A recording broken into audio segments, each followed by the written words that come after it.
पिछले कई महीनों से जब बीएसपी बीजेपी जैसी पार्टियां यूपी के दंगल की तैयारी में जुटी थी तो समाजवादी खेमा आपसी झगड़े में उलझा हुआ था। क्या इसका असर पार्टी पर भी पड़ा है, मतदाताओं पर भी पड़ा है, समर्थकों पर भी पड़ा है? इस बात को आज हम समझेंगे। और क्या है मुद्दा और क्या कौन से मुद्दे समीकरण तय करेंगे इटावा के गृह जनपद। यहीं पर कुछ दूर में सफाई भी है, यहीं से शिवपाल भी जसवंत नगर से लड़ेंगे चुनाव और ये गढ़ रहा है समाजवादियों का। तो क्या वो फूट यहां नजर आ रही है या पार्टी एकजुट है या फिर दूसरी पार्टियां मौके का फायदा उठाने की ताक में हैं? ये तमाम मुद्दे होंगे। मेरे साथ सभी पार्टी के मेहमान जुड़े हुए हैं, Samajwadi party, Congress, BJP, CPM. आइए शुरुआत करते हैं और सबसे पहले समाजवादी पार्टी से ही इस बात को हम समझते हैं। मेरे साथ फुरकान अहमद साहब इधर है और आशीष राजपूत साहब हमारे साथ है, दोनों ही समाजवादी पार्टी से। ठीक है फुरकान साहब, तो क्या चाचा और भतीजे की लड़ाई का असर यहाँ इटावा में नजर आ रहा है? घर तो यही है, कहीं नजर नहीं आ रहा, सब एक हैं और समाजवादी पार्टी एक जुट के साथ चुनाव जो है में जाने का काम कर रही है। हमारे सारे ही प्रत्याशी उत्तर प्रदेश में चुनाव को जीतेंगे और माननीय अखिलेश यादव जी को दोबारा मुख्यमंत्री बनाने का हम लोग काम करेंगे। लेकिन कल ही या इसी जिले में आकर शिवपाल जी ने कहा है हम जीतने वाले थे यूपी में, फिर से एक बार सरकार बनाते, मगर कुछ स्वार्थियों ने सारा समीकरण बिगाड़ दिया। ऐसा है कि समाजवादी पार्टी के नेता माननीय अखिलेश यादव हमारे राष्ट्रीय अध्यक्ष हैं और माननीय नेताजी का आशीर्वाद वरदस्त उनको प्राप्त है। और शिवपाल जी क्या है? शिवपाल जी हमारे नेता हैं। और रही बात जो षड्यंत्रकारी थे वो विदेश चले गए, माननीय अमर सिंह जी, उन्हीं के कारण सारा बवाल था। अमर सिंह हट गए, बवाल खत्म हो गया। तो चाचा जी कह रहे हैं कि इस बार हार जाएंगे, जीतने वाले थे। चाचा जी कुछ नहीं कह रहे, वो सब कहलवाया जा रहा है, वो कर रहे हैं मैनेज। अच्छा, उनको कौन कह रहा है? कोई नहीं कह रहा, वो अपने चुनाव में लगे हो, पार्टी का काम कर रहे हैं। चाचा जी नेता है, जसवंत नगर में लगे हुए हैं। जसवंत नगर लगे और उन्होंने ये कहा जहां हमें बुलाया जाएगा वहां हम जाएंगे प्रचार करने। पूरे यूपी से कहीं उनको तो स्टार प्रचारक की लिस्ट में ही नहीं रखा गया है। ये माननीय राष्ट्रीय अध्यक्ष जी का निर्णय है, इसमें हम लोग कोई बात नहीं कह सकते। नहीं तो क्या पूरे यूपी के चुनाव को जो देखते थे, पार्टी को देखते थे, अब वो जसवंत नगर में अपनी सीट पर कैद होकर रह गए हैं?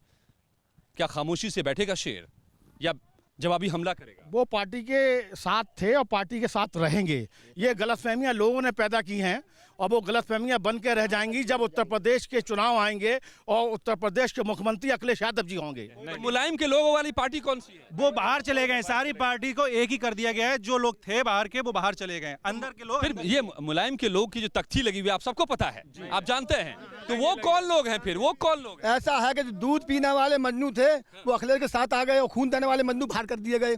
ये समाजवादी पार्टी की असलियत है और समाजवादी पार्टी में जो विघटन है वो साफ साफ दिखाई दे रहा है। अब लोग अखिलेश का नारा नहीं लगाते, मुलायम सिंह का नारा लगाते, शिवपाल का नारा लगाते। कल शिवपाल जी आए, वो धर्मयुद्ध लड़ रहे हैं। ये कैसे कह रहे हैं एक हैं जब वो धर्मयुद्ध कैसा? शिवपाल ने साफ तौर पर मीडिया से कहा कि हम धर्मयुद्ध लड़ रहे हैं और धर्मयुद्ध की विजय होगी। समाजवादी पार्टी टूट फूट कर मतलब कहना कूड़ेदान में पहुंच गई है यहाँ। जब मुलायम सिंह यादव पार्टी में हैं तो मुलायम के लोग भी तो पार्टी में होंगे। ये तो मुलायम सिंह यादव कहीं नहीं जा रहे। मुलायम सिंह के लोग यहाँ खास तौर से जो यहाँ पार्टी के वास्तविक लोग हैं, जो खून देने वाले मजनू समाजवादी पार्टी के हैं, वो बसपा का झंडा थामे हुए हैं, बसपा के लिए वोट मांग रहे हैं। ये जो गठबंधन हुआ है ये विकास का गठबंधन है। लोग कह रहे थे अखिलेश भी नहीं दिखे यहाँ पर कभी। अखिलेश तो बराबर आते हैं, रोज आते हैं। लाइन सफारी नहीं, लोग सफारी नहीं आते, उतरते हैं। बहुत विकास कार्य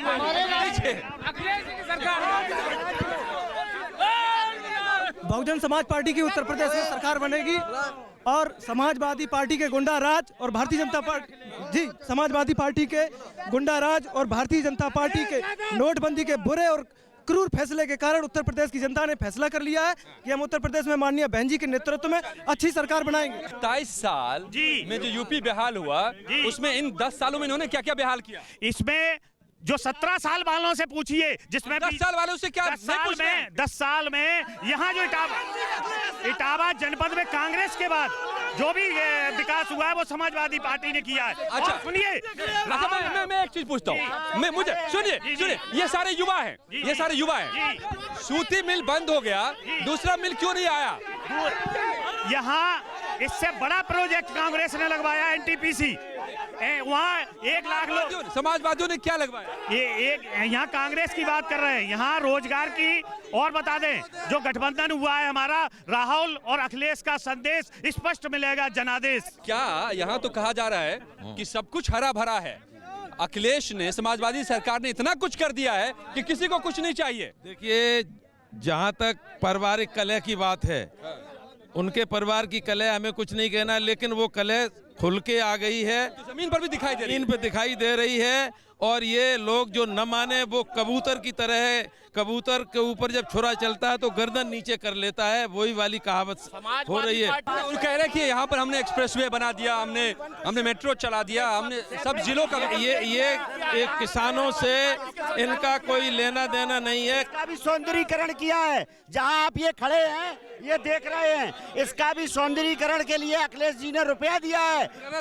पुराना तालाब, पक्का तालाब, करोड़ों रुपया दिया है। और ये जो है, इससे क्या फायदा होगा किसानों को? शाम को बच्चे आते हैं और भले परिवार के लोग यहाँ 2 मिनट तसल्ली से कोई गार्डन नहीं। समाजवादी पार्टी किसानों की हमदर्द है, अल्पसंख्यकों की हमदर्द है। जितना काम माननीय अखिलेश यादव जी ने कराया, चाहे लैपटॉप बांटे गए हों, चाहे किसानों को लोन देने का काम किया गया हो, यहाँ किसानों को मुआवजा नहीं मिल रहा है। ये मैं बताऊंगा, किसानों की सबसे अगर दुश्मन सरकार है तो मोदी सरकार है। यहाँ यूपीए की जब सरकार थी तो 4,500 क्विंटल धान बिकता था। अखिलेश ने क्या कर दिया? यहाँ ये केंद्र से है, धान का मामला केंद्र से होता है। अखिलेश जी ने, अरे एक चीज सुनिए, आप लोग सुनिए, ये उठा रहे मुद्दा, ये आप लोग का मुद्दा उठा रहे। सीपीएम सुन लीजिए, ये अभी यहाँ एक्सप्रेसवे बना है, सुन लें, एक्सप्रेसवे बना है, बगल से यहाँ गुजरा है, आगरा से लखनऊ। लेकिन बताया जा रहा है मुझे कि किसानों के साथ नाइंसाफी हो गई उस एक्सप्रेसवे में। क्या हुआ है? मैं ये बता रहा हूँ कि एक्सप्रेसवे में जो जमीन ली गई है वो किसानों से छीनी गई है। जो भूमि अधिग्रहण कानून है उसका सीधा 4 गुना मुआवजा कह रहे हैं अखिलेश। नहीं दिया गया है। केंद्र में 4 गुना के जब कानून पास हो गया, यहाँ 1/3 कर दिया, 1/3 करके फिर उसको 4 गुना केंद्र के कानून के हिसाब से किया है। तो सर्कल रेट को घटा दिया और उसको 4 गुना रेट को 1/3 कर दिया। मैं कह रहा हूँ, कानून का विद्यार्थी हूँ, हिंदुस्तान में कहीं भी धारा 4 के प्रकाशन के बाद जो सर्किल रेट होते हैं वो नहीं घटाए गए। अकेला इटावा के अंदर, अकेला एक्सप्रेस वे पे घटाकर किसानों ये बता रहे हैं कि केंद्र ने जो कानून बनाया वो अच्छा था, लेकिन यहाँ पर घटा दिया गया। आप देखते होंगे कि उत्तर प्रदेश में आत्महत्याओं के किसानों ने कितनी आत्महत्याएं की।